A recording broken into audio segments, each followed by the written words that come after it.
We are live now. Let me just removing a couple things here. And welcome in, everybody. Happy Friday. Welcome to the Nick Club Wrestling Happy Hour. I am one half of your host and virtual bartender, Mr. Nick Teodoro. Joining me, as always, is my tag team partner in life, my wife, Miss Nicole. Nicole, what are you having this evening? Oh, I am having my normal Tito's cranberry and orange juice, Mr. Nick. I need you to tell the people what you're drinking and kind of what this special episode is about, and then our topics for today.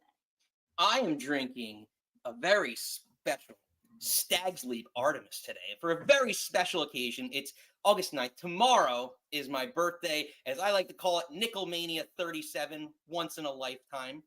So our three topics for the evening are, we have debuts both in ring and out of ring, and we've got some big returns. It's Friday, August 9th, 2024. It is my birthday bash. It's my party. I'll cry if I want to. This is the Nick Club Wrestling Happy Hour.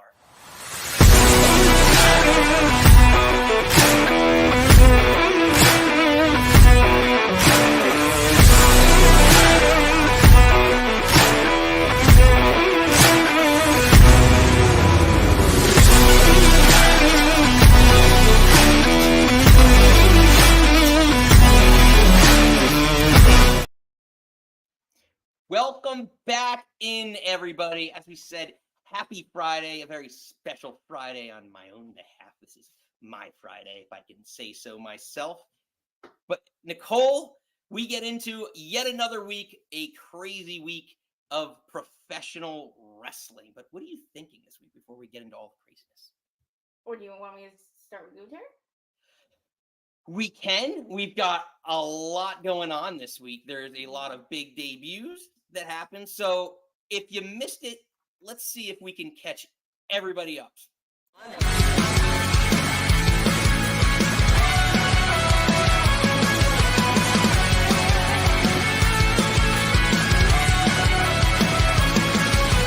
Baby want a Birkin. She's been telling me all night long. Gasoline and groceries. The list goes on and on. This 9 to 5 ain't working.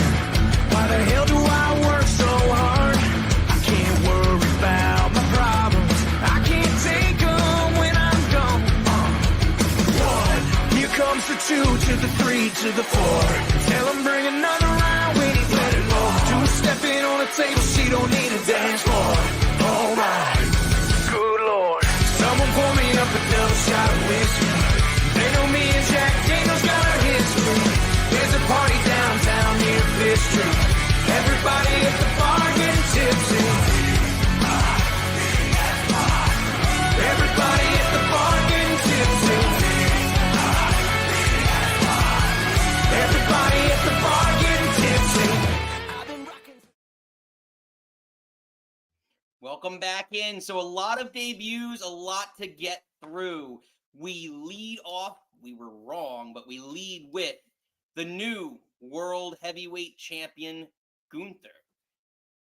Nikki? I'm not mad that we were wrong, to be honest. I'd rather be happy than right. And it's them starting off with Ludwig Kaiser in the ring to introduce him to come out. And he's coming out in that, he's looking so svelte and hot.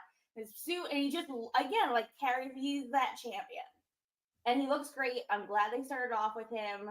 You know, he cuts his little, like a little promo. Basically, he's, you know, bringing prestige back. He's a legend, a living legend.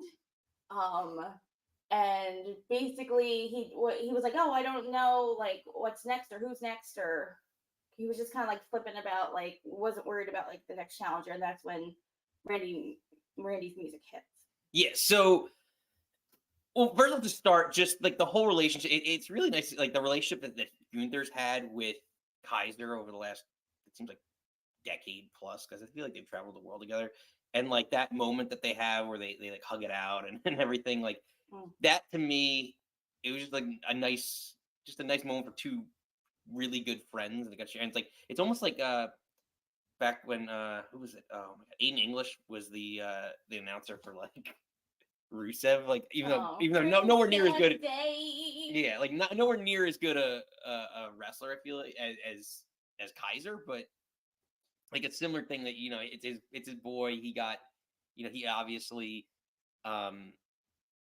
is proud of him and had his moment. So that he got that opportunity. So I don't know. It just kind of it was nice to see. Yeah, that's why I'm really, again, I'm glad that we were wrong and it started off this way. I think it was just like seeing him introducing, he's so good, and then him looking great, and then like kind of like what's next sort of deal. And that's when Randy's music hits and he comes down. I still think I love it, but I still think it's weird that they're just started within the past 3 months singing Randy Orton's theme music. The fans are just starting singing that? No, I said like it started in France, and now it's been every show since. And to me, it's still weird. But I guess that I digress. Yeah, I guess I can understand that to some extent. I mean, like we started singing Cody Rhodes' music from the jump. We started singing the woes to Seth Rollins from the jump. Like Dolph Ziggler's music, like this just literally out of nowhere. They started doing this in France, and then it kind of stuck. I don't know. I guess I digress. But it leads to Randy Orton being the next presumable challenger, which because they brought up the King of the Ring thing and the botch ending, and they brought up the botch, and he basically was like, I've been around long enough to know that the referee's decision is final, and that Triple H knows what happened, and he promised everyone that there's going to be a rematch, and we're do this back. We're gonna do this at the Bash in Berlin. I can talk, I swear. And he was gonna take the belt off him, and he was just like, I basically said he was a legend killer. He's like, what do you say? He was like, brother, I'm a like whatever. Oh my god, he said it was a weird. Yeah, he made a career out of killing. Oh yeah, he's like, brother, I made a career out of it. I was just like, don't call it brother. But I just felt like it was so weird because like Randy felt again like very bro-y here, and then like Gunther is like this to me like regal, like aristocratic. I guess that's what they're going for. But I'm excited to see this match. I want Gunther to choke him, and at the end, like while they're whispering, and he's like, oh, nothing surprises me, and he was like, and when he was like, good, he's like, I want you to see it coming. Basically, apply like the RKO, like he's not going to be surprised by it. So my question with this whole thing is like, now does, because I'm a stickler for this, but now does like Randy Orton belong on the Raw roster? Because he's a smack. I get you have unfinished business, and you still have a claim to someone, to like the crown, whatever. But to me, like he's a SmackDown guy. He's crossing over, I guess, to get his shot. But like, I don't know. I think at a certain point, especially with your Randy Orton, your John Cena, like you're kind of above brand to me. And now that I guess we talked about it last. At our recap on Sunday, we're going to talk about it later. With Roman coming back, the Bloodline does not need like the storyline with Randy and KO. I think KO can go do something else. I'm so tired of him in the Bloodline. KO's been fighting the Bloodline for 1,000 years. We can move KO onto something else, and then we can move Randy onto something else. I think Randy putting over Gunther, I'm hoping clean. I'm hoping honestly Gunther chokes him out. But I think you can move away. And if you're going to be so stuck in the mud of like, oh, you're on Raw, you're on SmackDown, like I think for the bigger players, for this kind of one-off thing, I think we can allow.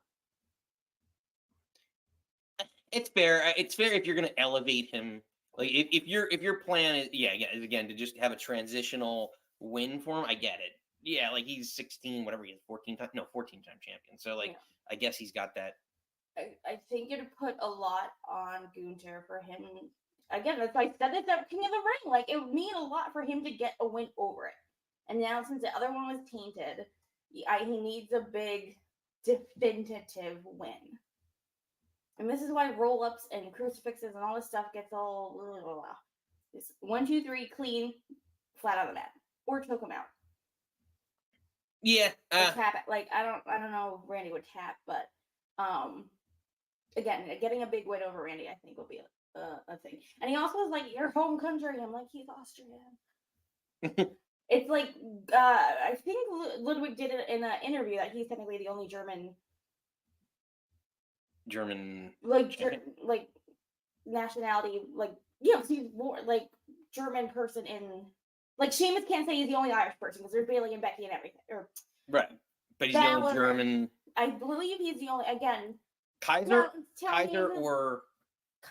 is the only German. Like Gunther Walter made his name in Germany with the XBW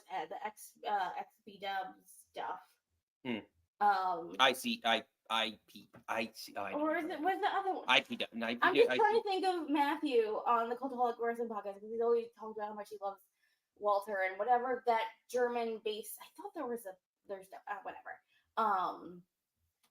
But no, he's off. Anywho, we're getting real into the nationality stuff, but I think it's a great coming out promo. I think you set up a good match. Again, I think they need to have a better match than they did at King of the Ring. Oh, for sure. I mean, well, at least the finish. I thought the match was good. It was just the finish that everyone remembers and how poor it was. Like, just poorly executed. I don't know. I think if it was done right, people wouldn't have been so excited. Also, coming off the back of Gunther Priest, I really like that match at SummerSlam. I think it's Priest's best match. So he's coming off a big, despite Balor, like a big match win, a big title win. Like he needs to have a big dominant win over Randy. I could see it. We can get to predictions. God, it's so much because it's the 31st of August. So we literally have Wembley, and then a week later we're due back to WWE. Yeah, so it's gonna be interesting to see how this all progresses, and then who the next is. Does Orton get more than just a one match off? I'm not sure, but we move along to the debut of a new Judgment Day. But before we start a little new intro of our favorite love story, Liv Morgan, Dom Mysterio. We don't know that he's getting high at the body shop, doing something unholy.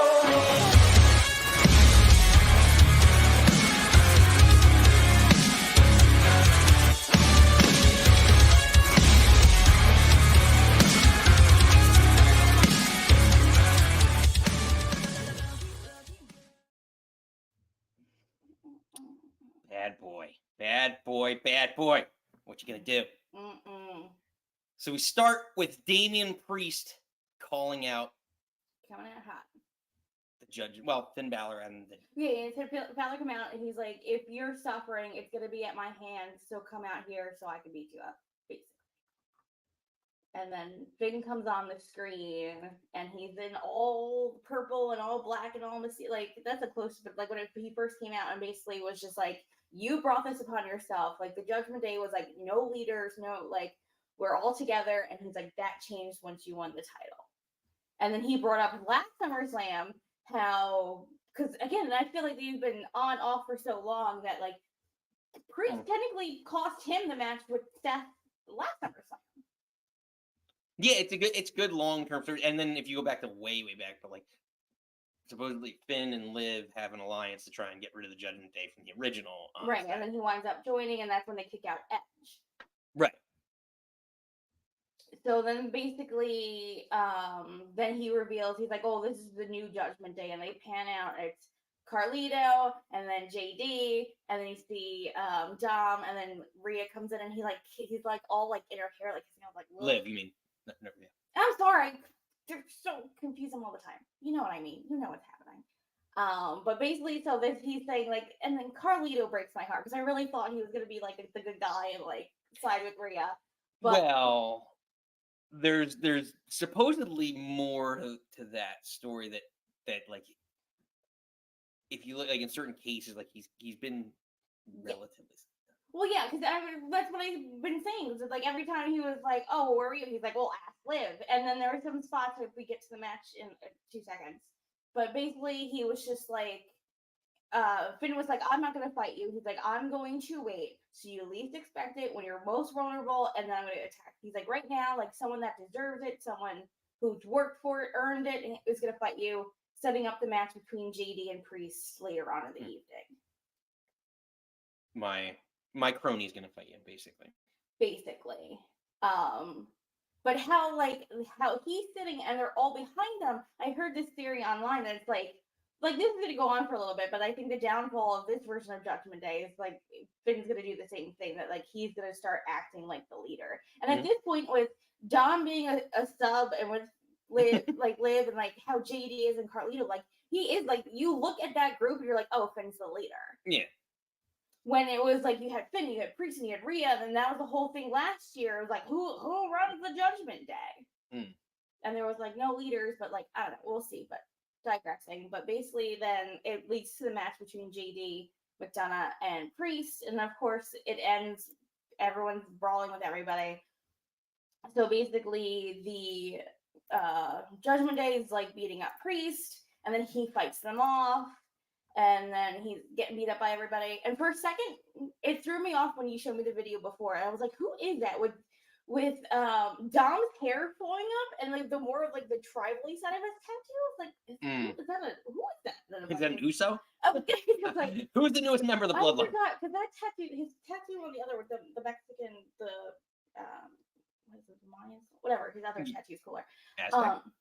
There you go, that's the word I was looking for. I think that's mine too. No, or is that two different things? It might be. Let's not. Anyway. So basically, then he clears out the ring, and then he's in the ring with Liv by himself, and that's when Dom comes back in, and then the two of them are stopping him, and that's where Mommy comes running out. And then Liv and Dom go running, and basically she at the last second grab, because they go out like by the timekeeper by Samantha Irvin, they try to run out that way. At the last second, Rhea grabs Liv, and she looks like she's setting her up for the Razor's Edge to go through the announce table. And then Dom grabs her legs at the last second to pull her away, and they go running.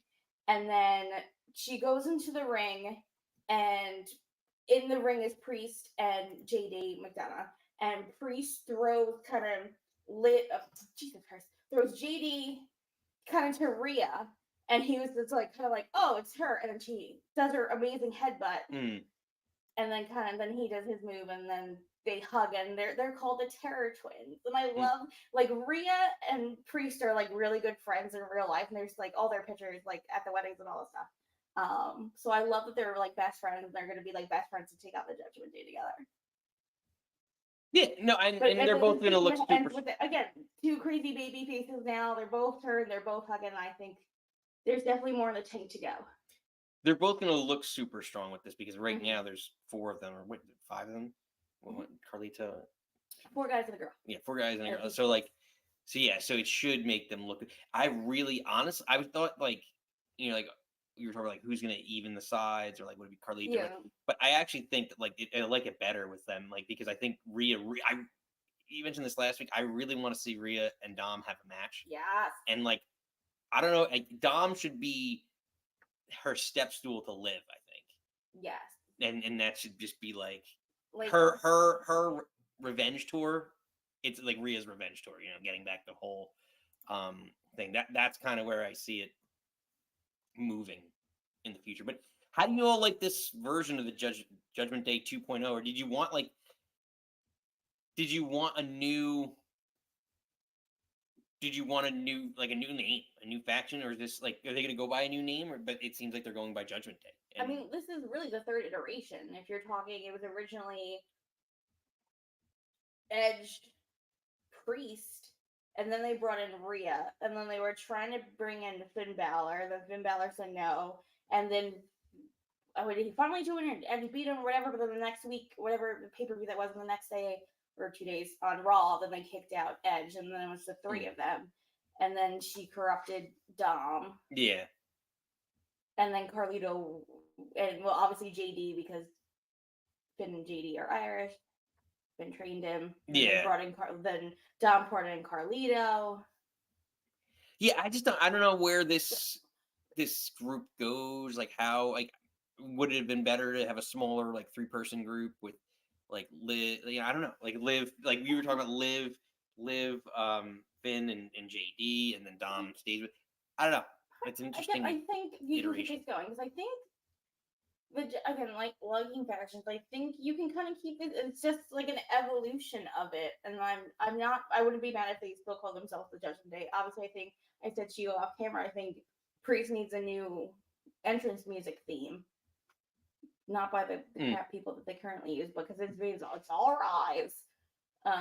So, and like obviously Rhea can keep her music because it has nothing to do with the Judgment Day. But I'm again interested to see where this goes. Because it's gonna be a lot like because they're both gonna have to like feud. Like eventually it'll be Priest and Finn, eventually Rhea and Liv. But what like I kind of would like it to be like Liv kind of be like MJF, or like you have to beat this person, this person, this person, or she's like you have to beat Daddy Dom to get to me. The gauntlet. And then and then she destroys Dom would be phenomenal. Like I want them to have like I know like people are like I don't like again growing up an Attitude Kid, like I'm not turned off by intergender wrestling, and like if it's done correctly, like Jordan Grace having her matches are phenomenal because they're like, or you know, to an extent Tessa Blanchard, but you're actually legit having a professional wrestling match, and it doesn't like I don't know, it gets into your territory, but like if you're because not all China's matches were definitely bad. Like some of it was like, ooh, because it's I don't know. Yeah. You know what I mean? I feel like I'm going off on a tangent, but like I feel like this has such potential to be amazing, and I just want it to be good. That's fair. That's fair. Yeah, and I think will be. They've done a good job. Like Triple H has done a great job recently of just being able to kind of go with the flow and like slow play it, slow burn bookings, and do it the right way. So I have faith that this regime will get it right moving forward. So speaking of moving forward, get to some of the other weekly debuts this week that happened. So into the mid card on Raw, we saw the new debut, or the official Raw debut of one Odyssey Jones, which I did not, because again he was like 2 drafts ago he was drafted, and I wasn't seeing him in this past draft that he was drafted to Raw. And I was like, this guy keeps getting drafted. I haven't seen him on my TV. And then when he finally came storming, because it was AOP versus New Day. Kofi just came back from injury. He was injured by AOP. And of course, I'm so tired of this feud. But him coming down, Nicole's like, oh, who is it? You.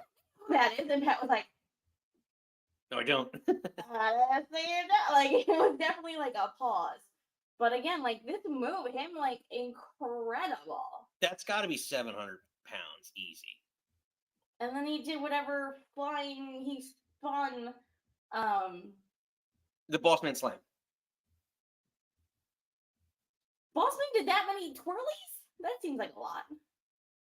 Yeah, it was Bossman Slam. He did one full evolution on it. Like it was great. He's got a lot of power, a lot of potential.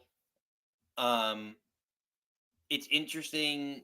So my question. So I have 2 questions basically with Odyssey Jones down here. So my first question is Odyssey Jones. Oh, it's supposed to be the newest member of the New Day. I'm gonna hide that and edit that. Anywho, but Speculation Station, rumor, because I think if you watch and listen and the kind of slow burn between Kofi and Xavier Woods, like there was a promo after this match, and then Xavier was like, what? I don't understand. Like he's wearing the New Day shirt. Like I don't like what happened. And he's like, oh yeah, no, I had him come in. Like he's gonna blah blah blah. And you just tell him Xavier's face. He's like, I don't know how I feel about this. And it was weeks ago, I guess months at this point, before Kofi got injured. It wasn't the third. What is it? The third title that's at the bottom. The third, whatever TV. When it said like your nameplate, when it said like the New Day or like Cody Rhodes, like at the bottom when they're walking out, the lower third. Yeah, I'm not sure. Any whoosies. So, but it didn't say New Day. It said Kofi Kingston with Xavier Woods. And then like he wasn't. There was like all these like little things between them, and I'm interested to see if Xavier turns heel on them. I know they were saying for the longest time like they don't want to break up, they don't want to do a thing. But you can't replace. But you can't replace Big E. Like, you could add people, but if this is like, I hope maybe that like Xavier would be like Odyssey Jones of the Emelina of your moms. Touche. chef kiss, Steve. Touche, That was Steve. beautiful. Nicely done. But I don't know, like an impressive debut, like those hitting that on AOP, incredible. I don't know how this fits in with the New Day. I think Kofi wants him to be a new member. I get the feeling Xavier doesn't. Like, you can't replace Big E, and like you're just having the big dude. I don't know. I'm interested. Yeah, it's to see where this. I don't want him to come out as like the New Day, and it's the three of them. right. Like, again, you can't replace Big E. Yeah, I'm curious. I don't know much about Odyssey Jones in his in-ring ability. Like, is he like a, oh my god, top dollar type guy, or is he like I is he think strong? he's better than Top Dollar, but he wasn't really on NXT that much. Like, he kind of got called up and then was doing like house show loops with the main roster. Like, again, we haven't seen him at all for like 2 years. Yeah, it's So I don't know. I can't really say much about, again, impressive. he's got the size of like Mark Henry, so he's got that build of like, you know, he's gonna be a guy like they could build him right as like a main event talent if he has the ability and charisma and things like that. Yeah, So I think it's gonna go a lot of different ways. And again, an incredible, impressive debut. Let's see how they follow up and where it kind of goes. yeah, It's so like quick. it is. I mean, because that's what worries me about someone like that. It's like, are they just lightly exposing us to him because they feel like, you know, he's so super green? Well, then you should have kept him down in NXT.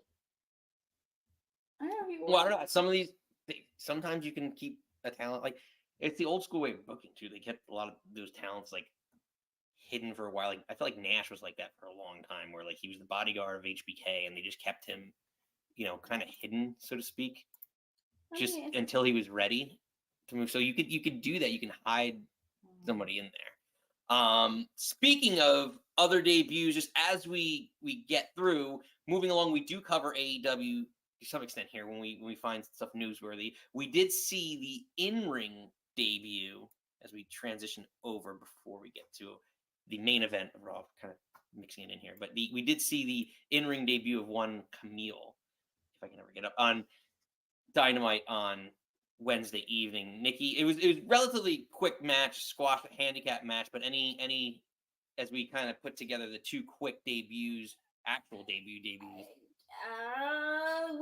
You said it to me last night or last night. You were just like J 2.0 question mark. Again, squashy miss squash. Again, at least right off the bat, it wasn't like she fought one girl and next week she fought one girl. It was like, we're starting off two females done. Sorry. But quick work. She said one word during Mercedes's. I almost said Sasha Banks again. Mercedes 1-8, which was awful. Both of it. First off, I didn't want to hear Kamille speak at all. If she's gonna be the brick house, like the body, like just let her just be quiet, cool, like. And Wardlow was for so long. Mercedes is awful at cutting a promo. This is where the best wrestle. It's too much teeth. Look at even in that picture. She's like so happy to be the worst heel ever. I don't know. Again, big strong girl taking out little ladies. I'm curious if does this lead, like, or when do we see Jamie Hayter back? Like, is that going to be the next? And not start. No, I mean that's kind of all. Well, that's what I'm worried about. I'm really excited for her. I just don't know, like, is it going to be another talented signing for the women's division in AEW that just doesn't? Bailey Harriman Cup. I'm worried. Because leading in, I thought Britt Baker would take the belt off Mercedes at Wembley. Now with all the crap that's going on behind the scenes. Again, if you know, you know. I don't think she's dropping that belt anymore. Mm. So I hope Jamie comes back and she can go in a program with Jamie, and maybe Jamie can take it off her in January. Because I don't, unless World's End, maybe, I don't know. I don't think Britt's taking that belt off her anymore. Yeah, and so we're gonna have to hear a lot more awful promos. I know we got a lot more Mercedes But Moné. again, not my favorite horsewoman. We had that discussion last week. I think she's great in the ring, but a lot to be desired. But I really think she's holding that belt. I mean, now that she's got a heavy, I'm like, is she gonna turn on her and they're gonna immediately go into a program? She just debuted. I don't see them breaking them up right away. Yeah. No, I can't imagine that happening. So this is going to be a relatively longer feud for the foreseeable future. Like I think Jamie Hayter is going to come into that feud, and that's going to be a part of that, and it's going to be a derivative of that whole storyline. That's going to be 2-on-2. That's still yet to come. So I'm sure we're going to see that. So there's a lot still to come. So as we wrap up our debuts, we kick it back to the main event of Monday Night Raw, where we finally see the in-ring debut of the Wyatt Sicks. A 6-man tag with the hashtag Chad Gable stable, which is now, actually it was 2 in-ring debuts for Monday Night Raw, which is now not called the hashtag Chad Gable stable, which is very sad. Yes. But they are called American Made, which is also Hulk Hogan's old WCW wrestling theme back in the day. But anyway, I digress. And we saw the trio of Joe Gacy, Dexter Lumis, and Eric Rowan represent the Wyatt Sixes, which is something that we weren't we thought about. Would we see Uncle Howdy wrestle? And I said this last week. I don't want to see him wrestle. I want them to be his family, his henchmen. You have to earn the right, and that's exactly what we saw: is him sitting down ringside with the Bray Wyatt rocking chair and lantern. And by the way, I know you're going to get into more greater detail on this, but Nikki Cross is, I think she's the best one out of all that has adopted this whole gimmick. Like, she sits down, torques her head, like the way that I have that in my notes as the way she just dropped. I think she's like I don't want to use the wrong term, but like goth girl. Like she's like a goth. I think she's into all like the Walking Dead stuff. Like your mother's into that. Like your mother was like really into Walking Dead. Like that type of stuff. Like, and I think she like really studies like horror and in the back. I could see her being. I'm not. I'm guessing. I don't know much. I get where you're coming from, but to me, I don't remember what Nikki did before this wrestling. But to me, I feel like she has like more of a dancer body, dancer mind, when you just kind of like drop and you know how to move your body, and she just like so seamlessly how her she was dropping her legs collapsed and she just went down. Like, to me, she's more, again, maybe she's all into horror and gets all that stuff and gets how to creepy move, but like, again, you have to know how you're like more of your body. And I feel like maybe, again, her That's being fair. obviously in shape and being a wrestler, but it feels to me is more like it looked like more like a dancer. And she just, the way she fell down and the way she crawls into the ring, and I just feel like it's more not like I'm a big muscle wrestler, but it's more like I know my I don't know if that makes sense. No, yeah. I mean, it is theater and all. Yeah, it's more like acting, you know, but like exit stage right. But I don't know. I just again, I believe she's like incredible. But so aside from Nikki Cross's phenomenal work in this match, what did you take away from? Okay, so this is the only thing you know me, I'm usually like 6 pages of notes and I'm like blah blah blah. But this is the only thing I took notes for, because I was just like, again, we watched it live and I rewatched it a couple hours ago. But they kept the music, which I was worried about, like what entrance thing were they gonna redo it? And again, they changed a little of the top, but it's like that feet, like that his not Fiend, but him coming back last year. Shudder. It's called. Yeah, like that when he came back, and it was just like they kept it, and then they pan, and you see the rocking chair, and I was like, oh boy, like super excited. Yeah, just to like open. Yeah, with so that. they opened with that, and I was like, okay, great. And then I was like, oh, and then I was like, notice how like Nikki just fell to the ground. I was like, oh, interesting how she just fell to the ground. And I love that they were standing in front of the rocking chair, and they took off the mask. And I like, it's different from I don't know, the picture that you had before. The mask that was, Rowan put his mask on the chair like he used to do with the sheep's mask. Was on the chair, but you saw it was the Bludgeon Brothers like skull mask with the rabbit ears on top of it. So I was like, that's welcome great. in. Don't bury the lead. Hey, up, guys? welcome. So then I wrote, is that a new Rowan mask? Because again, the picture you had before, he was like the rabbit, but I'm liking this more. Let's see. Oh. So yeah, you have the rabbit, but the mask that was on, unless he had that, and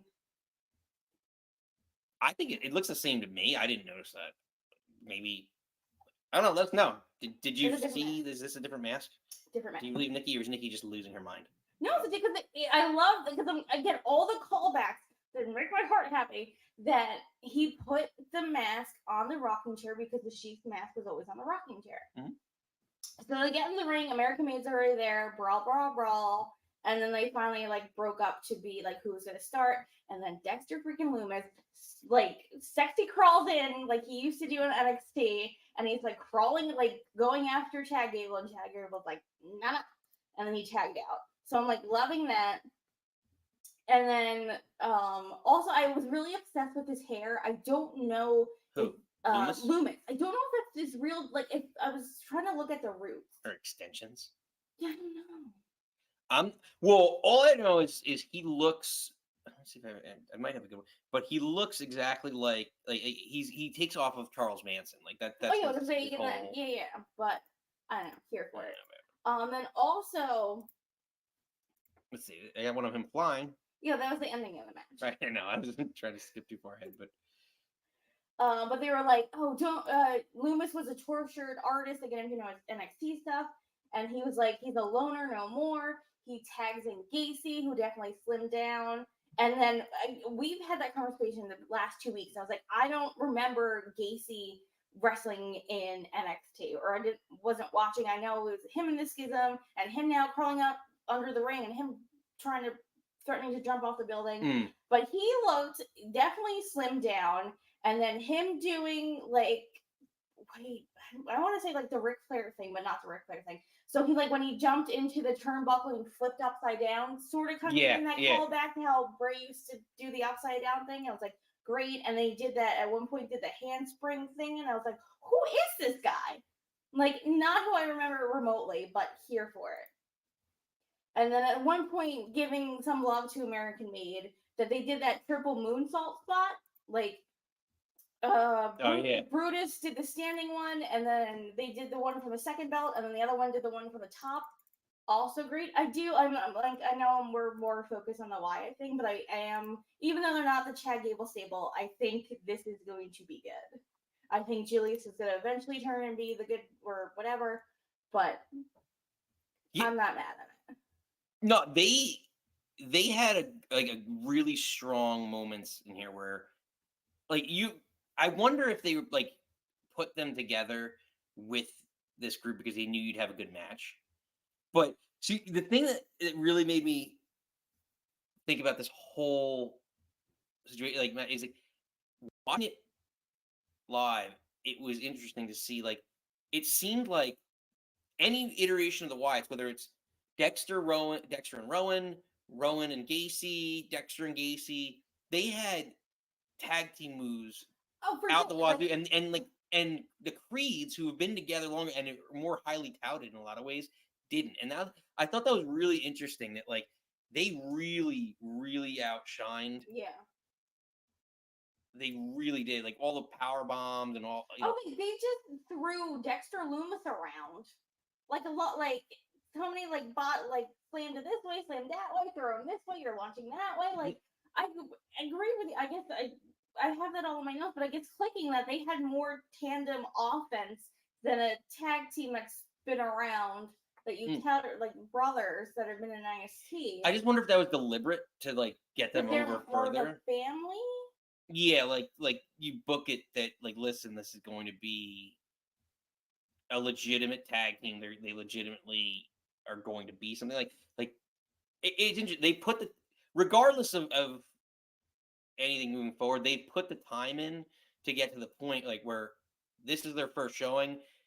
I think they knocked it out of the park as best you could. Like you have a lot of double team moves. You have there's a lot. Like everyone had a spot in here that looked pretty good, and there's a lot of good callbacks, and it just made everybody look super strong. Sadly, the American Made didn't look weak. They got I guess like 2 minutes of offense in here at some point. Yeah. Well, I think because going back finally, like I wrote again, Gacy doing the handspring back and then to the double clothesline. I was like, who is this man doing all this craziness? And then the double clothesline, he tags in Rowan at this point. And at that point, they were chanting, "We want Rowan." I was like, when did he ever get that chant in his life? Sweet little baby. He comes in, clears half, huge pops. Then he does like the baseball slide and hits whoever. I don't remember. They're all matching up. Hits whoever.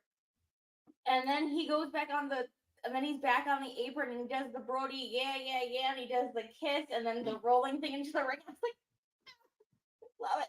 And then they cut to which he got a big pop for that because everyone huge pop. And then Michael Cole's like paying tribute. I was like, baby. But then they pan to. They did this a lot during the match. They pan to Howdy. I love he's rocking back and forth and he's laughing. He's also saying yeah. And that's what Bray would do. When he would watch, he'd react, he would point, he would do all the things. Or when he was in the brooding thing or something was happening, then he just like did the rock back and forth. But I loved seeing Howdy rocking and saying the yes and being attentive. And then Nikki was just like, But we love that. And then Gable hit the suplex on Rowan. Then everyone started chanting "You suck" chants. Then there was the double Uranagi spot, which Bray also always did. Loomis and Gacy did the double Uranagi too. They put in enough work, like because some of the stuff is like you could tell they're still working on it, but they put in a lot of time to make it look good.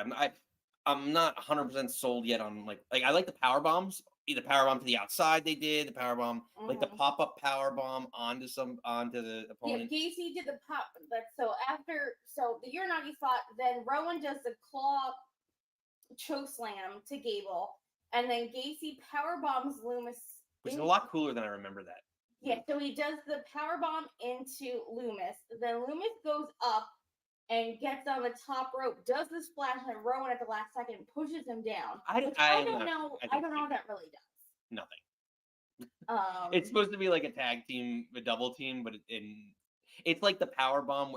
The power bomb is so much better because it seems like you're actually forcing them down. Like this, it's just like you're already going and like he's got to try. Yeah, when I remember it's Olay. He's like Olay.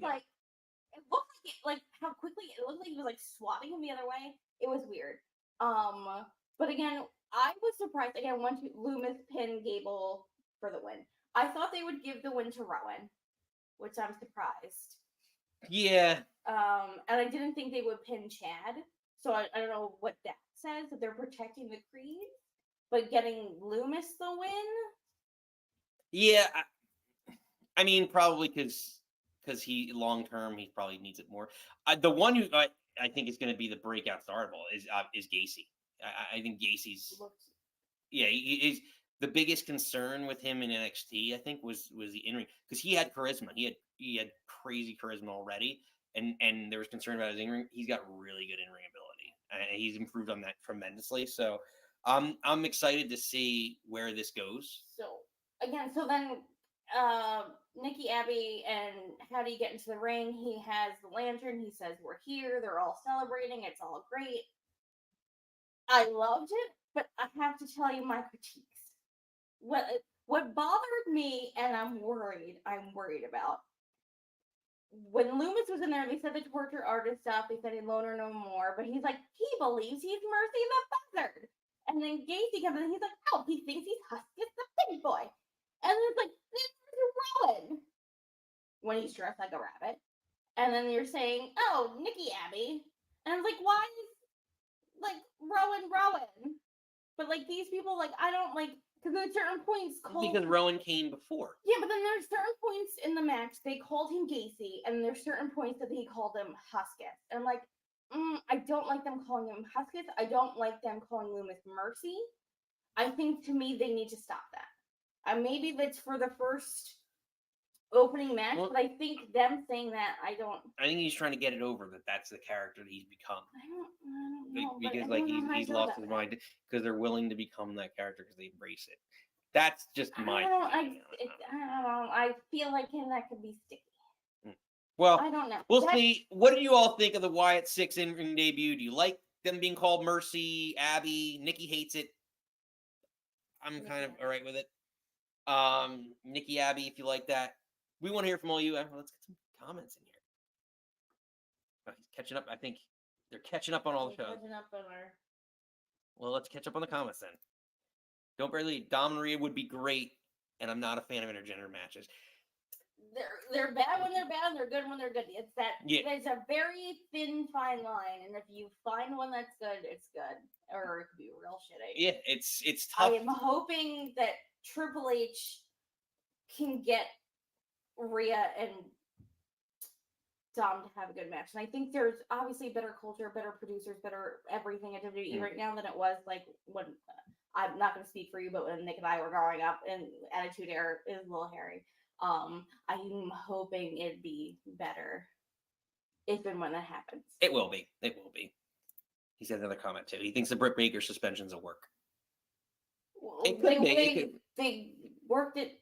Well, they worked at the work shoot. Yes, she actually got suspended, but they said Mercedes Moné got her suspended, but she actually really did get suspended with all this between MJF and his fiance Alicia Tout. Yeah, the backstage stuff. Yeah, they're working it into kayfabe storyline, but it's interesting. I mean, in Tony Khan's world, you never know. You just never know. Brother. Could be, yeah. You work yourself to a shoot, and you shoot yourself into. They shot themselves into a work. Shot themselves in the foot. Don't get started. You're gonna wake up Stevens with his AEW ratings. And we know Stevens loves. Loves to talk about ratings. So we get into our second half, the latter part of our main event, if you will, of our program, where we get into the returns of the week. So moving forward, as we are a little over an hour out of SmackDown, we wanted to get into some of the big returns coming this week. So in AEW, as we backtrack to Wednesday night, we saw the return, contrary to popular belief, he is not going to NXT. We saw the return of Hook. The cold-hearted, handsome devil himself. So Hook returned to help out his buddy Shibata. Oh, you said it right, babe. Well, I can say his last name. No, but usually you call him Shibata Bread. Yeah, well, I mean, I was trying to keep it professional for this. So, but Hook returned. Send Hook. And chased off the learning tree. Thank you. Thanks, guys. So with Hurt Hook. It's a lot of H's. It hurts to hook.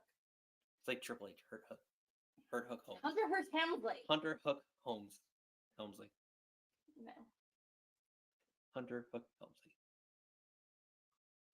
All right, let's see. So, getting back to it. So, Hook returned. So, my question is, with Hook obviously trying to reclaim the FTW title, amongst other things, the question is Hook leaving AEW for WWE? He's got a big return. I thought they were writing him off in case he was, and I really want him to go to WWE. And maybe that's the thing. Maybe I don't want him in NXT. I want him on main, and I think maybe that's not going to happen.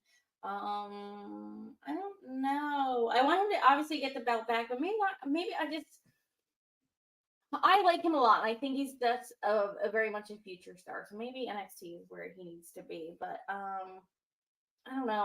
I'm tired of this Chris Jericho version. I'm tired of with Chris Jericho. Have him and Shibata go on a tag team run, or Young Bucks have the belt, so that's not gonna happen.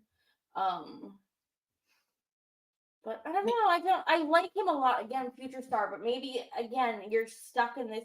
Even though you're taller, better than I don't want to say better, but taller than your dad, you're stuck in your dad's shadows. He has the ability to be better. I mean, I want to know what unmeasurables alone. I want to know what Taz's wife looks like because I don't think to me he looks like Taz. She's probably like 6'5". Right? I don't know.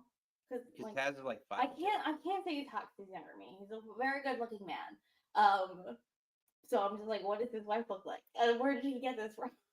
But again, Taz always and I think it's great that because with Jericho feuding with him, I mean, the EVPs kick Taz off commentary, so Jericho's gonna be on there, so he didn't get his reaction to Hook debut or returning. But again, I hope I don't know, is it a Wembley match? Do you give Hook Jericho at Wembley?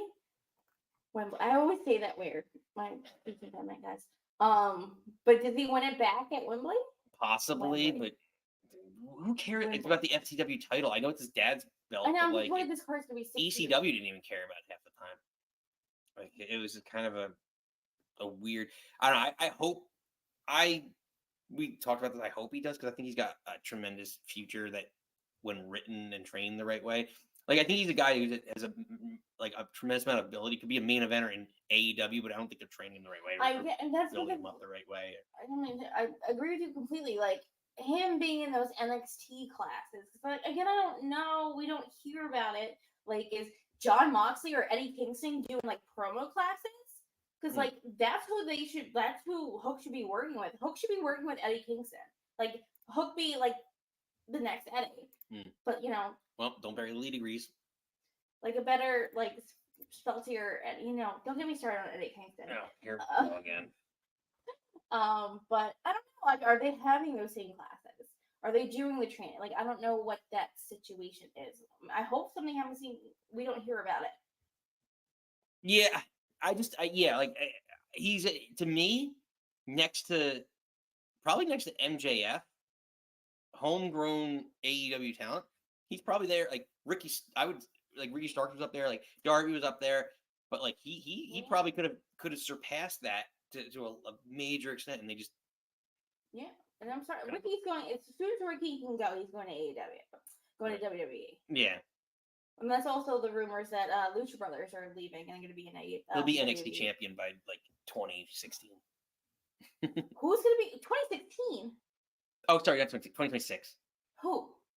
Ricky Starks. Sorry, math is hard. No, I think apparently they're talking to Lucha Brothers, and Lucha Brothers saying they're a package deal and don't want to go to NXT. I think being best friends with Cody Rhodes, I don't think Ricky Starks is going to NXT beyond me. I'd want him to come and beat up Cody. Yeah, but I don't think they're right now there would be room on the main roster. They like building up names, and I don't think Ricky Starks would be a big enough name. How dare you? Steven's got a good question. Is it still homegrown talent if they were indies first? I consider it homegrown, like homegrown main roster. Because again, MJF was on the indies, obviously, but him getting that household name. I feel like people. I don't know. People know who MJF is. I don't know. Maybe you do have a good point, Steven. Yeah, because at this point, maybe that's a question to new kids or old kids. KO, Kevin Steen. Obviously, Kevin Steen was raised on the indies, and same with Seth Rollins. Or maybe Seth Rollins is a better point. Tyler Black grew up on the indies. WWE kid. Grew up in NXT, WWE. You can get your foot in the door and then really grow and become. Yeah. The same with Britt Baker. Britt Baker was on the indies. She was the first woman signed by AEW. To me, she's an AEW girl. But I guess I don't know. However you want to Yeah. slice your homegrown potatoes. Yeah. I guess everyone's not really a homegrown person unless they're originally from the company. Yeah, like I don't know who's. I'd be like Roman Reigns. Like what indie stuff or The Rock? You did one indie show, 2 indie shows. Like what? You're Yeah, still... that's a tough. I don't know. That's kind of a loaded question to some extent. Like, how do you feel about like? I don't know. Like, yeah, what define or homegrown? what do you associate? Because again, like Murdoch's back in. Murdoch, hey Murdoch, welcome back in. But then, like with Cody, homegrown WWE kid became a star on the Indies. Then did his AEW, and then it's again WWE to me again. Like ebbs and flows. Yeah, there's. Yeah, it's a good question. You slice it. I know. Yeah, exactly. It's a personal preference thing. Who are your 4 pillars down below? Yeah, that's a good question. Who are your AEW pillars? Again, that's why Punk was like Bricks and Hook. Like maybe it's more of an AEW blanket that's just MJF. It's or a quilt or a scarf. More likely a scarf. A scarf would be more appropriate.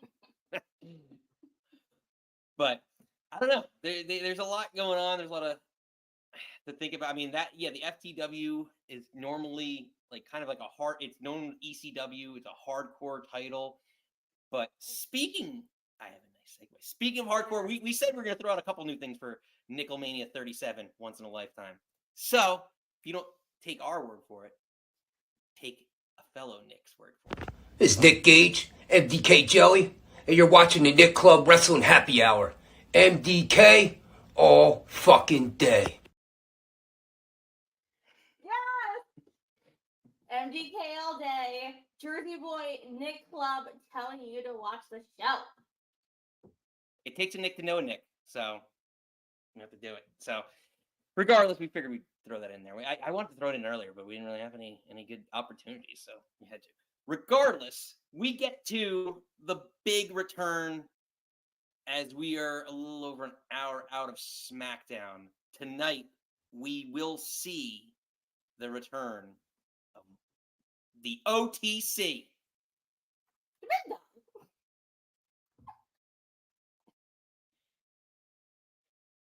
Nikki. What? Are you down with OTC? Yeah, you know me. Get out with LPP. Yeah, you know me. Get out with LPP. Yeah, you know me. Get out with LPP. Yeah, you know me. Who's down with LPP? Every last on me. Get out. She's down with OTC. Yeah, you know me. But in case you missed it, let's recap it from last Saturday's SummerSlam, the return of the original Tribal Chief.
We're back in with the return tonight of the Tribal Chief. So, Nikki, what do you expect from Roman a this evening. 4-hour entrance. That's actually going to be half of SmackDown. Yeah. Actually, I really did like his new music. The remix of his God Mode stuff. Murdoch's throwing again, him up. throwing up your ones. He's down with OTC. Yeah, you know me. I don't know. I guess is he gonna cut a promo on Solo? I feel like it's one of those things that like Solo's gonna cut him off. Like, you think he'd cut him off right away? Do they open? Does SmackDown? You have to open you with Roman Reigns. I don't know. Then do you open with Nia, or do you open with LA Knight? You have to Nia probably. Nia comes out as queen and champ, and they prolong because Roman's gonna talk at the 9 o'clock hour, right? 8 to 10, 9 or 9:30. They only have a few weeks. Oh, Steven! Why do you ruin all my things?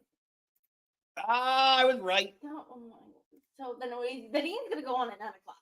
See, I guessed it. Oh, you're like it's your birthday, babe. I know. I get to be obnoxious.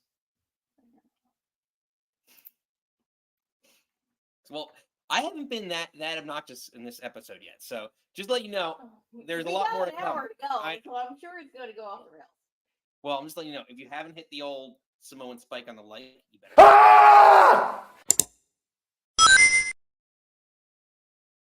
Perfect timing because we had Bloodline. All right. So then I'm assuming it's just he's going to call out Solo, and you're going to set up something, and. Steven said card subject to change. Then he's gonna go. This is the Roman that we wanted from WWE since 2014. 12. No, when did Seth turn? 14 or 13? Was it after? Yeah, no, 13. Again, correct me in the comments down below. Someone's probably already got it. No, I agree. Like, it'd be great. Murdoch wants to see LA Knight open. So this is what I think. Interesting one. To go. Again, he was right last time. He said it was going to be Gunther. We're like, the rumor is also AJ Styles is supposed to come back tonight. So does LA Knight open and rehash the storyline rivalry feud with AJ? And if AJ is coming back tonight, then who would he be feuding with? Yeah, that's a good. Yeah, AJ. I don't want to see AJ LA Knight anymore. I'm over it. I'm just like, who's Steven thinks Cody will open. Yeah, but is that too tied into the bloodline stuff? Then I'm assuming for me, I don't think Cody needs a match at Berlin. I think your closer would be Randy Gunther. That's your main event at Berlin. Yeah, I don't know.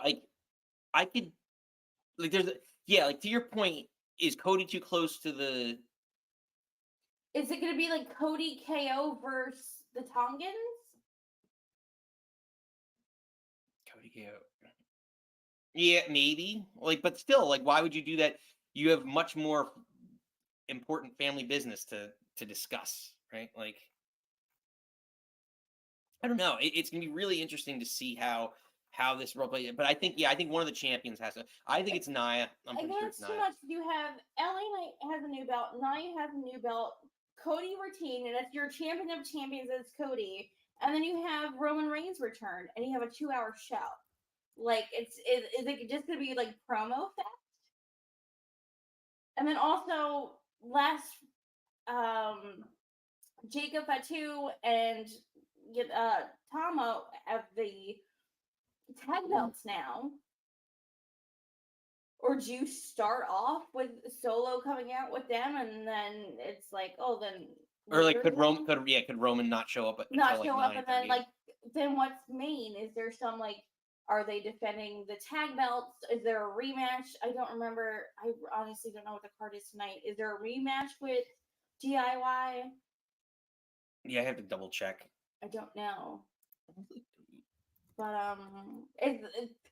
I don't need another 3 hour. I don't need 3 hours of SmackDown. But I'm just worried that so much happened at SummerSlam that someone's gonna have to suffer, whether it be LA, whether it be Nia, Cody, or Roman. So they announced. You have So they did announce AJ will be returning. okay. So Then it's gonna be LA and AJ. There, you can't have another huge storyline in there. It's too much. So Murdoch, to your point, and we're about to open up the phone lines relatively shortly if you want to chime back in. If he's returning, yeah, LA Knight might be the opener for the show because that's a big, momentum boost to open the show with AJ Styles returning from how long has he been away? It seems like 6 weeks. The France June. When was France? We come from France. Dom's chiming in. Hold on. So Cody Rhodes retains the title after main eventing SummerSlam, and Cody is an afterthought in the open close conversation. Is the champ getting buried? No, because Cody's an old school wrestler. He gets the idea of like he's the biggest babyface on Raw or not Raw in WWE, bar none. And I don't think he loses anymore. I think what they're doing right now is they haven't built up a main contender or challenger for him other than the Bloodline. So Solo was a transitional Bloodline contender for him. And the only other obvious one was Randy, who now is, we talked about earlier, is now going to be challenging Gunther. So I think they're using his prestige as the champion and it's kind of like osmosis of the Bloodline storyline from Roman. Because don't kid yourself, there is a Roman Cody 3 coming. I 100% see that coming. I thought I was going to sneeze earlier, but Nikki, is she saving it? Yep. Sorry. Oh, nicely God. done. Nicely done. So classy. I don't. Steven's saying the show's going to be all promos in like one match. It's too much. You got new US. You got a new women's champion. Cody retained. Roman's coming back. That's too much for a 2-hour show. Again, don't need a 3-hour SmackDown. But someone's going to suffer. Something's going to get cut. Thank you. God bless you. I hate. Well, Murdoch. I was getting to Murdoch. He can see Roman close. New Bloodline comes out to confront, attack Roman. Cody probably comes up for the save. Then a peaceful stare at handshake of respect to end the show. Yeah, there's going to be There's going to be Cody Roman 3. It's going, and I think Cody Roman 3 is going to be 2 baby faces battling because Roman won 1, Cody won 2, and now we were all pissed off about Cody losing last year, or whatever it was. WrestleMania 30, and now like they said this even last year, like 39, 40, yeah, because 40. I'm losing count. Math is hard. Yeah, well, we were both upset for certain things at big WrestleManias. So regardless, I digress. Your life is your birthday. 37. I got that number right. Once in a lifetime. But we were upset at that, but it built such a bigger moment for him this past year. So I don't know. I when it's all said and done, there could be numerous future and like the rehash. Like everyone's like, oh, we're done with Roman Cody, but like a year from now, like letting it just breathe. Like look at. I know it's his retirement tour, but look at John Cena.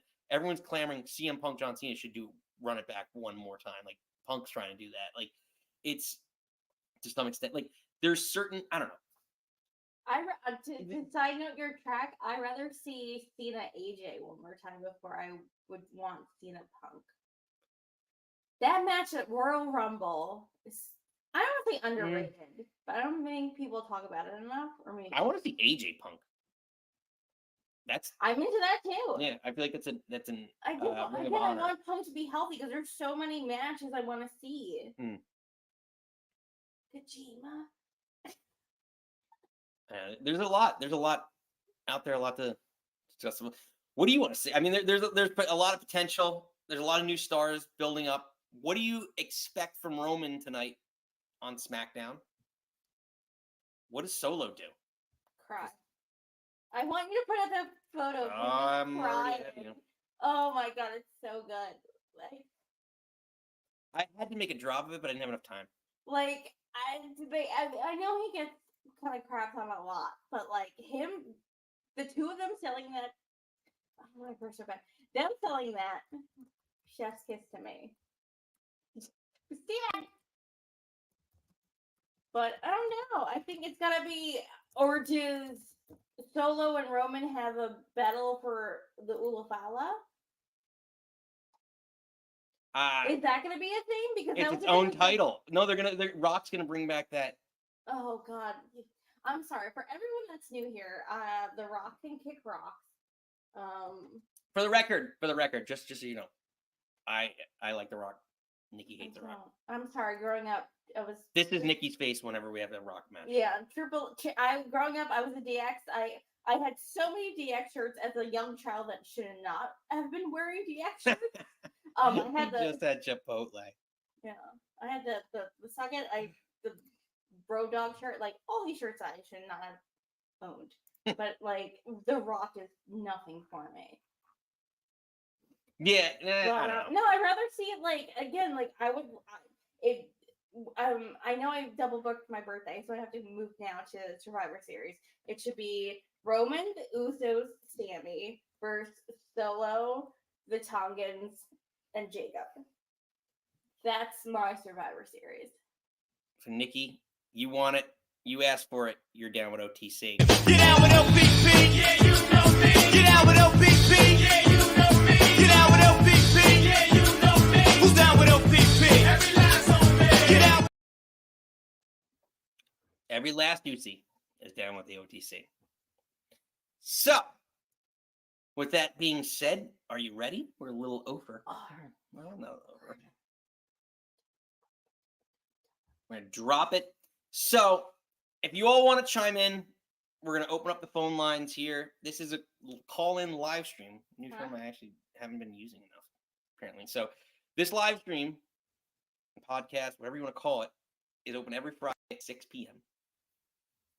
We usually have our call-ins right around 6:30 beyond. So, if you have any opinions, if you didn't get out in the chat, feel free to call in. The link is in the description all the way at the bottom. We want to hear all of you. That being said, the phone lines are now open.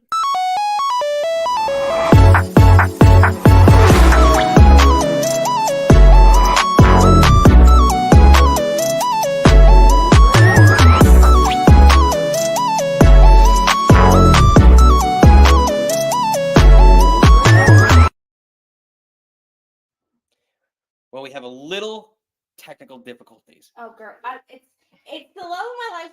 I'm gonna do this. So this is what happens every once in a while at the bar. You get a little cork cork in it. So I'm gonna run upstairs and use the Nikki is going to take a quick time out and fix this out.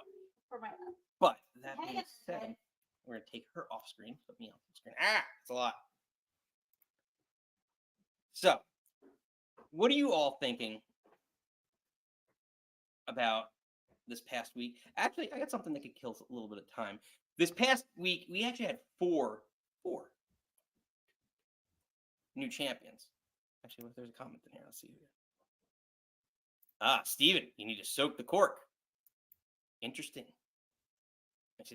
Yeah, with the automatic opener, it usually works, and that makes life a lot easier. But in this case, it didn't really work out. But regardless, that being said, we had a number of new champions this past week. So let's catch you up before we open up the phone lines officially on some of the new champions.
So is Nikki. Welcome back in. Keep your corks wet. Keep Lay them wet. your red wine bottles on its side. You have to keep that cork moist. Well, yeah, there's a lot of knowledge that can be passed around. Knowledge is power. Power is pizza. Pizza's good. And you know, that piece of information was given to us by a regular. And he's normally the person. He provides a lot of like, not necessarily life advice, but this more normally stats. He's normally our stat guy. So let's bring him in. But before we bring him in, he's a regular, so he has his own intro. Ladies and gentlemen, say his name and he appears. I'm a scat man.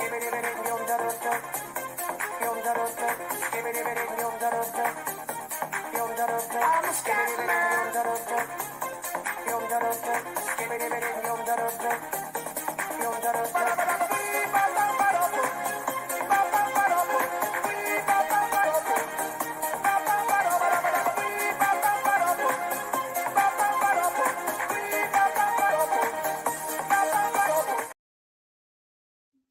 Let's bring him in, Steven!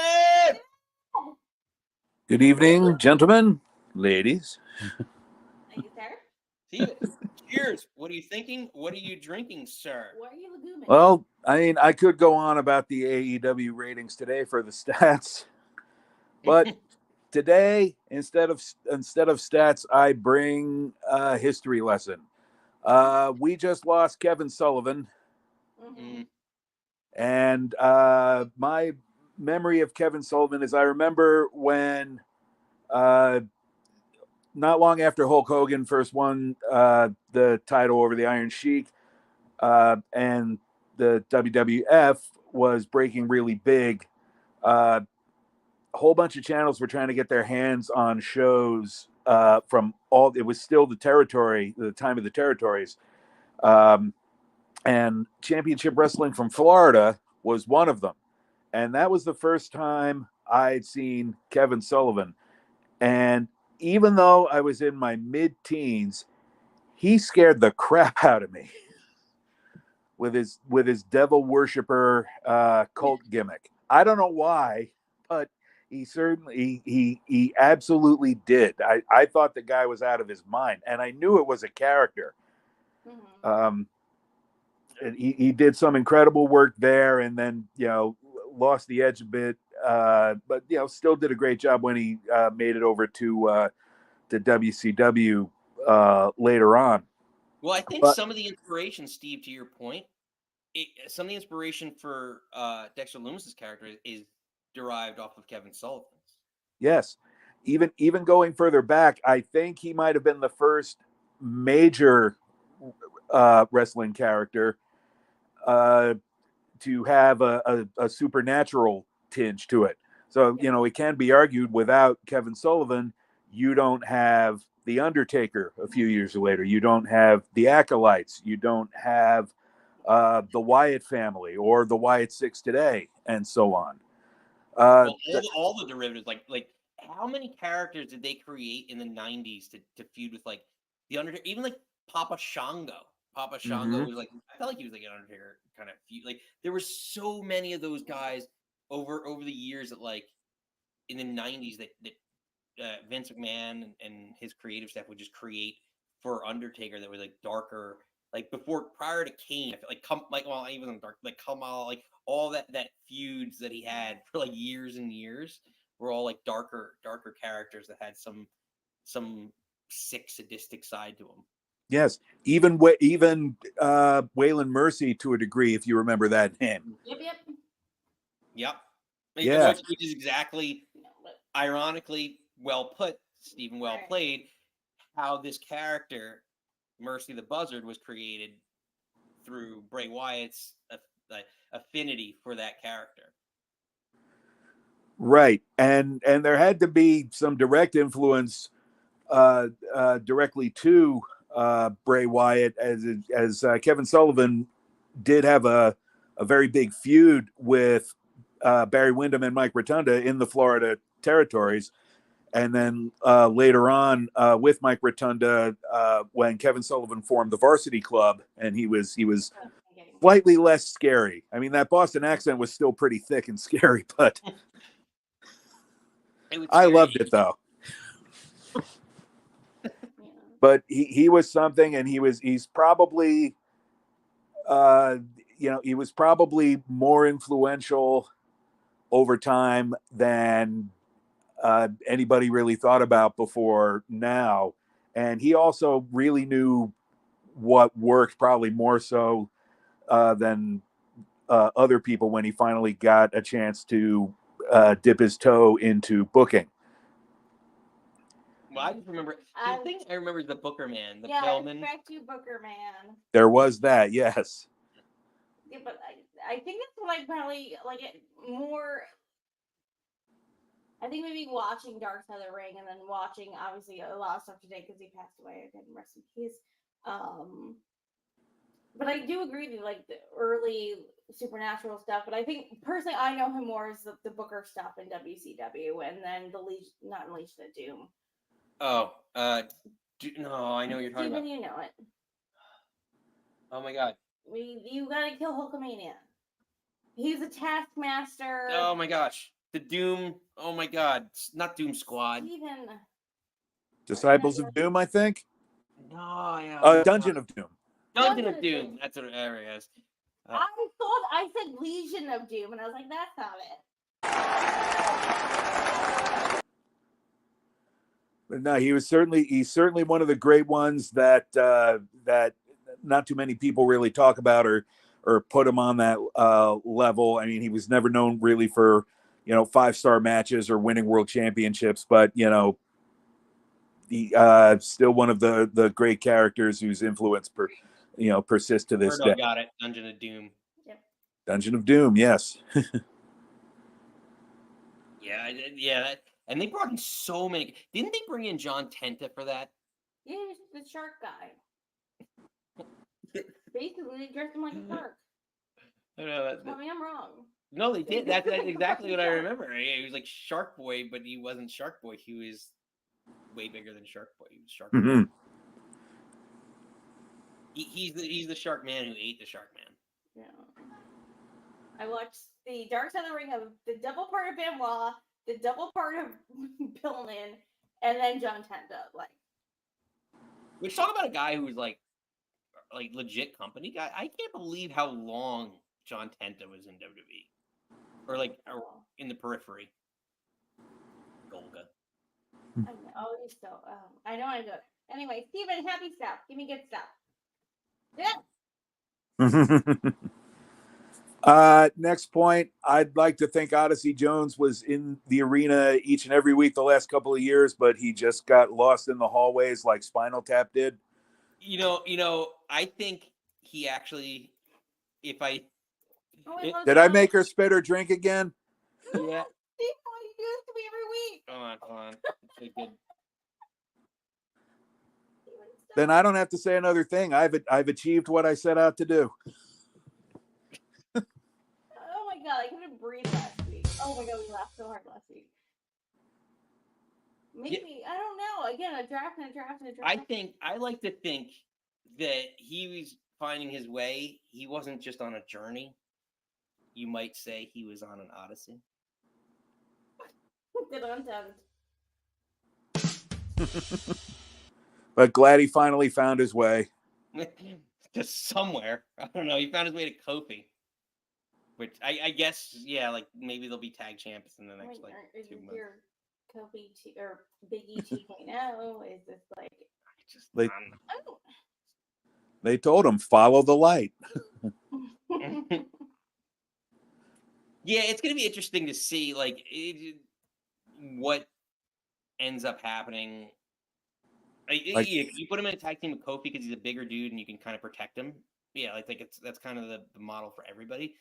But I mean, it was a freaking impressive move to do, and like that spot alone, there's some wrestlers that there's certain spots that only who is it? Like Ricochet does the what is it, like 1080 or 650 or math is hard, but like Inverted. 1,000,000 rotations that nobody can do, that only like 2 wrestlers can do.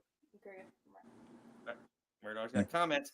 That's why I said earlier, Oh, man. Murdog says he feels like they're setting up a wood split from New Day scenario. Yeah. Hmm. Nicole mentioned that earlier. Give me a heel Xavier. It- Into it. See what It seems like he's that this is sort of a subtle way of saying that Big E's in-ring career is over, and he's kind of like the Big E substitute. And if we're gonna see Big E ringside again, it'll be maybe in a managerial position associated with New Day. But I think we all knew that was going to happen with Big E, but hoping that wasn't going to be the case. But I think I have a feeling this was the hint.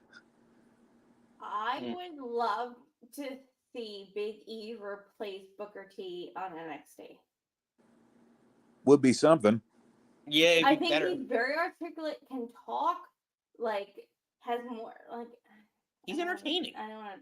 He's really entertaining. Booker T, but like, I think he would be a better person in that role. And they had him. They talked about him being at the.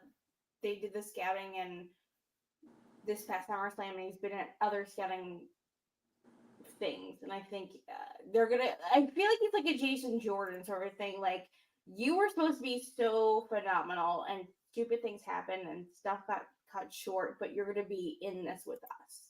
And I think him being a scout with William Regal, which he's done before, I think is phenomenal. I think him doing even though it's 4 hours too long, him doing the stuff with Jackie Redmond and Wade and stuff is good. I like, again, the power of Odyssey Jones. I'm like, you're not Big E, though. So I think, is this the split between them? Well, like I said, like, not many people can do this, but like, it's impressive. But then again, like, this is where we went. How many weeks ago did we say this? It was like a month ago that Shawn Michaels came out and said, like, and you see it, like, he values charisma more than he values in-ring ability. And that's what we're seeing. Like, at the end of the day, you've got to talk me into the room to see your match. Mm-hmm. And if Odyssey Jones is, or whoever you put with him, whatever mouthpiece you put with Odyssey Jones, doesn't convince me that I want to see his match, I'm not gonna watch it. And even like today, like, there's wrestlers that I like, and I'm like, oh man, they're really good in the ring. Like, and this is gonna be super unpopular. I love Will Ospreay, but there's matches that I'm like, I'm not gonna watch it because like he didn't talk me into. Like, I know he's gonna put on a phenomenal match, but do I need to see it with XYZ talent who's gonna do just as good as the person that they're going to pair him with 2 weeks from now, or maybe just slightly better, and has no storyline attached to it? There is that emotional attachment. We've seen it. Like, it's the storytelling with, like, right now, the best example that I can say of that is Liv Morgan. Liv Morgan came like light years above where she'd been in the ring, right? And Liv Morgan compares 150% to Trish Stratus in that aspect of Trish Stratus. What were we watching the other night? Nikki and I go to bed and watch wrestling every night. So we were on a SummerSlam kick because we were going into SummerSlam. But it was the same situation, and it was like one of the SummerSlam matches where like they don't want. Oh, Trish was with like Val Venus. Yeah, it was Trish and Val Venus versus Chyna and Eddie, and whoever pinned whoever won the IC belt. So Chyna pinned Trish and became IC champion.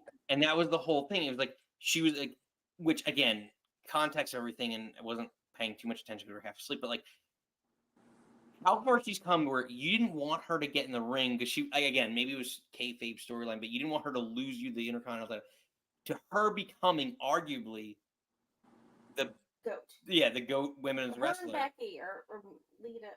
Her, Becky, even Charlotte, with the amount of title reigns, you could argue is up there. Like there's a lot. Lita, yeah, like there's so many, and it's just so crazy. But the thing is, it's one of those things. It's almost like baseball, right? And Steve and I know we talk about baseball because I know you're a baseball guy.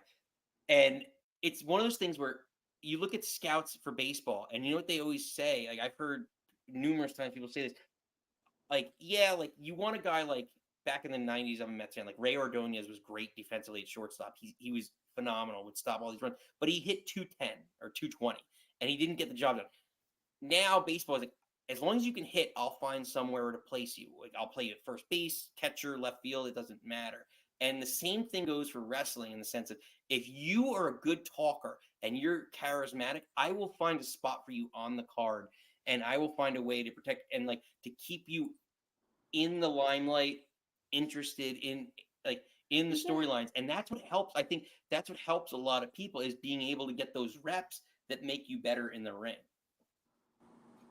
I think you can see the Jade Cargill, like she's hot, has a look, as the body, but I don't necessarily know she can talk. Like she couldn't in AEW, and that's what we were talking about before. Like where, like give her that Dusty promo, like in AEW is like Kingston or Mox doing those classes. Again, like if you got the look and got the personality, like again, you can only teach so much in the ring. Exactly, and it just but there's an interest of like. Even like Ultimate Warrior is the best example of this. I know. He's the best example of anything. But he was an awful wrestler. He was awful in the ring, but everyone wanted to see him for his 30 seconds. His 30-second run to the ring that he tired himself out, and then his 30-second match where he was tired at the end. But you still paid to see it. You still wanted to see it. You knew what happened. So it is a wild time. I know. Steve, we took your call as usual off the rails. Steve, but we love you. That's all right. There's always been a spot for wrestlers who are, as my grandmother used to say in other contexts, all hat and no cattle. Yeah, the Ultimate Warrior is a perfect example of that. And what do you mean I don't like baseball? Go Dodgers. All right. In closing, enjoy McAfee while you still can, because I think we're going to lose him for a few months in about 3 weeks' time, so he can go do his ESPN job on College Game Day. If Cole's going to SmackDown as of the beginning of the month, like they announced, McAfee's not going to be with him. Yeah, it could be him and Wade on SmackDown until they go to Netflix, starting September 2nd or whatever that Monday is, or Friday. Which very underrated commentators, Wade Barrett. But yeah, they'll be honestly if McAfee's keeping the door open, like again, he's got to do the college stuff. Football season comes out, he's like Nikki earmuffs. Hulk Hogan in the sense of like. Hulk Hogan used to go away during football season because he knew the ratings would tank, and like he had better priorities, filming movies, whatever. McAfee, I get it. Like, as much as we all love him, like, yeah, take these months off, come back, WrestleMania season through SummerSlam. Like, if you told me today that Pat McAfee's signing up for January 1st, 2nd, whatever, that season to August 9th, I'd sign up for that every year for the next 10 years because he's so entertaining. And him in a half-year dose, it's like what they did. I feel like they did it with JR a lot back in the day, like the early aughts, where they'd bring him in for like a handful of matches and stuff like that. Like, some people are, like, granted, JR's a different beast, but like, some people are entertaining. They are attraction acts, even as commentators. And like, he's funny. He's amusing. He keeps you interested in the product. The shit he says is just out there and funny and amusing. And like, they don't do that stuff with the Telestrator, all that stuff. Like, I know they used to have the King stuff with the King Strater or whatever, the Burger King thing, but like, they don't give the creative freedom to announcers that they do to McAfee. Maybe someone's not. No, but like, yeah, I get that part of it, but like now, like with McAfee, he has even like looser a leash than anybody else. But he looks like he's having so much fun, more so than any other announcer I've seen on any wrestling show. And he's actually, I mean, that must be just his general attitude, because he's like that on College Game Day too, if you've ever watched him on that. But yeah, he doesn't care. That's what's so funny about him. Him. Yeah. He's great, and yeah, we'll gain him back on College Game Day in a couple of weeks, and likely we'll lose him on SmackDown beginning of September when they make all the announcers switches. Welcome Joe Tessitore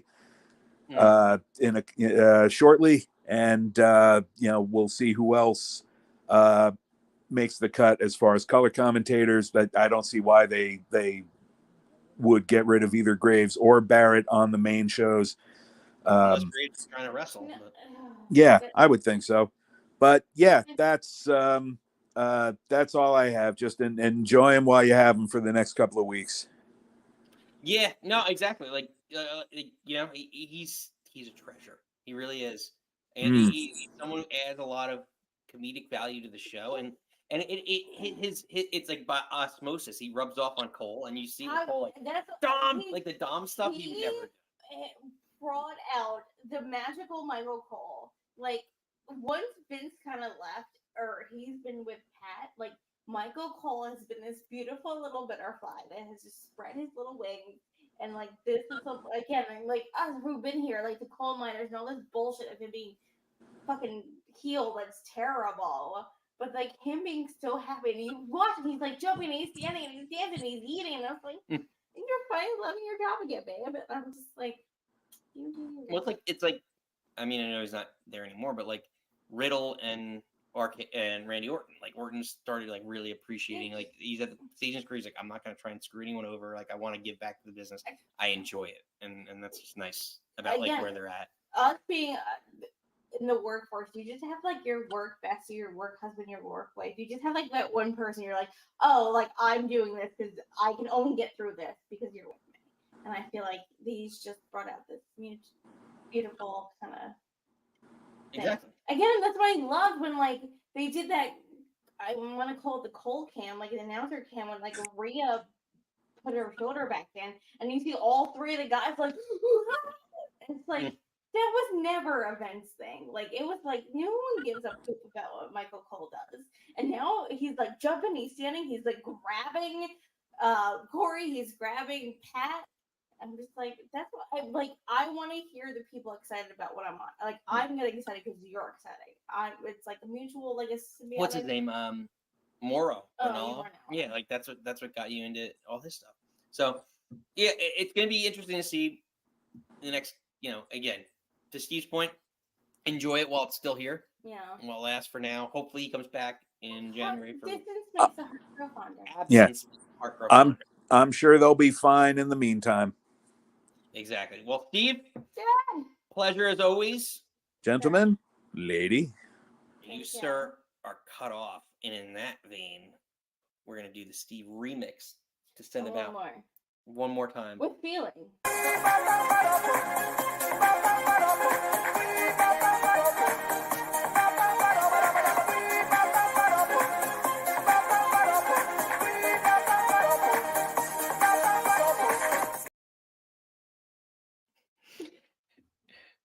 Nikki just noticed. She remembers the feet part of the remix. Why is there like a feet lettuce thing? I remember the feet thing. Listen, when you're regular and you call in regularly, you get intros. This is what happens. It's a wrestling show. What wrestler does not have an intro? So that being said, we are 18, 19. Well, no, minus 1, 19. Steven, shut your mouth. Steven, shut your dirty mouth. Well, Ed's not here tonight. That's working. I know. Ed. Everybody's working for them. So we'll have to wait till next Friday at 6 for the Steven and Ed intro. And who knows? Murdog, you've been commenting in. You called in. You're borderline regular now. I don't know. There's some question marks. So hopefully we're going to have a lot more to come. It's been a fun Nickelmania 37. Once in a lifetime. Unlike John Cena and The Rock. Only happens once. So I appreciate everyone for joining us, me and my lovely wife, my tag team partner in this fun venture on a Friday night. A lot more to offer. Next week, we'll be back here recapping everything we can in the week of wrestling. So That being said, we appreciate you all. Enjoy the next 20 minutes. Get yourself a snack, get yourself a drink, whatever you want before SmackDown starts. But until then, you do not have to go home. But you can stay here. Bye.